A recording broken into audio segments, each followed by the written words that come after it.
I'm so glad you're here and welcome to Sew Granny Sew. The only thing we are limited by is our imagination. And with that being said, let's get started. Good morning, everyone. So there are many ways quilters try to get bonus blocks or bonus squares or however you can get a little bit more than the actual project you're working on.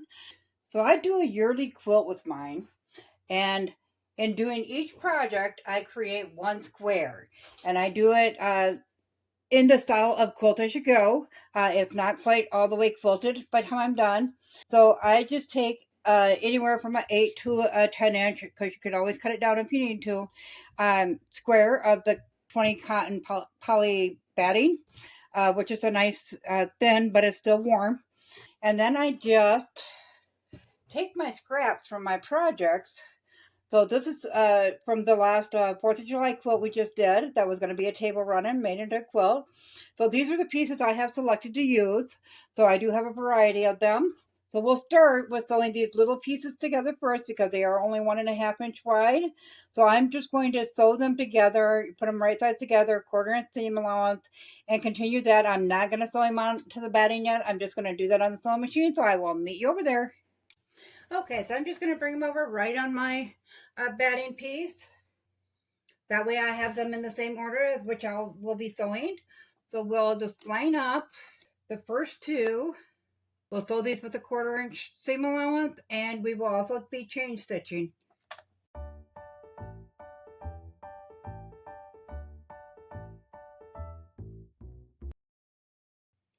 And we can just roll that back and press with our fingers.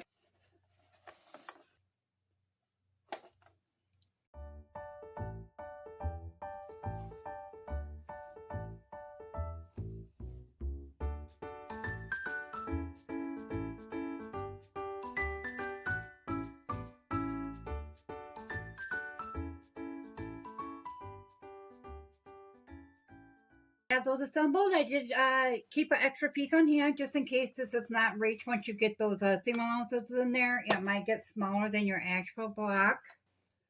So we can measure that out, and as you can see, it does come up shorter. So we're going to go ahead and attach that little extra strip I kept. Okay, we'll see if that's made the distance across now. Not quite, so we'll add one more. And now we have made the distance across.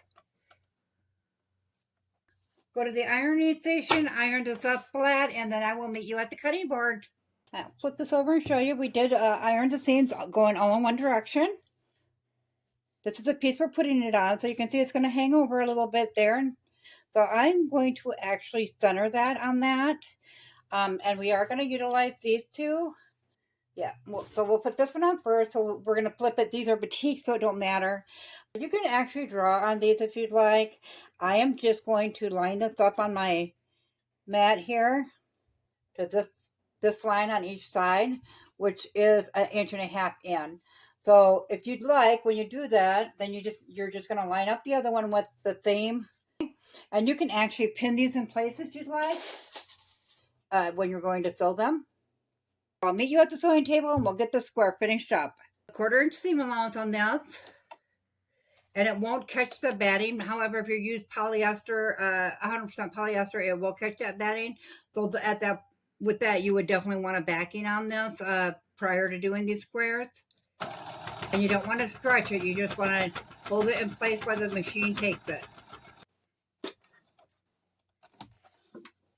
And at this point, I usually take it to the ironing station and iron it up so I know that it's going to lay totally flat. So I can also trim off that extra longer piece there.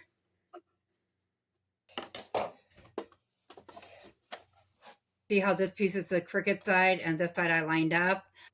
Okay, we're going to center that on there.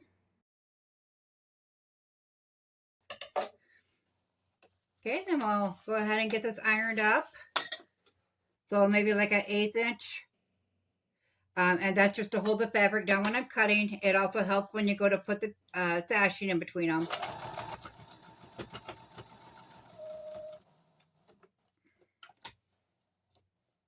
And the reason we're taking such a narrow seam on that outside edge As we wanted to hide underneath the sash and we would go to put that on. We don't want that stitching to show.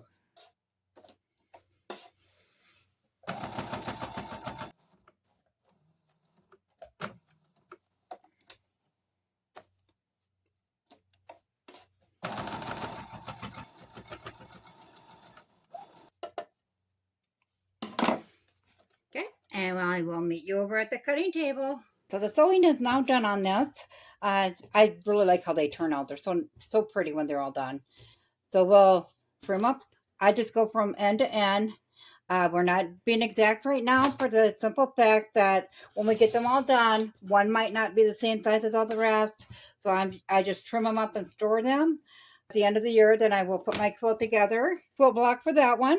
So I do have a few others here. I don't do no rhyme or reason. You could actually do a pattern to it in different ones. So they're in any old pattern. I just did a lot of different blocks and a lot of different colors.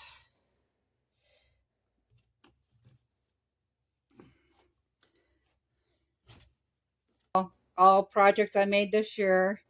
I don't worry, like this one had some flannel on it. It was a baby blanket. I don't worry if there's flannel. Flannel is cotton. So I just sew them together. That's a great chance to experience with the free motion quilting. I hope you found this video helpful, and let me know what you do to get your bonus quilts or your bonus blocks when sewing on projects. So there you have it. One more project complete. You know, we have to do a lot on this channel, whether it be sewing or quilting or Bible study. I just wanted to take a moment to say thank you to each of you for watching our video, liking and subscribing and commenting, as it really helps our channel grow. We are going to have a drawing giveaway once we reach 100 subscribers. And in the meantime, if you have any suggestions or something you'd like to learn about or see, go ahead and comment below because we'd love to hear from you. Thanks all. Have a good day.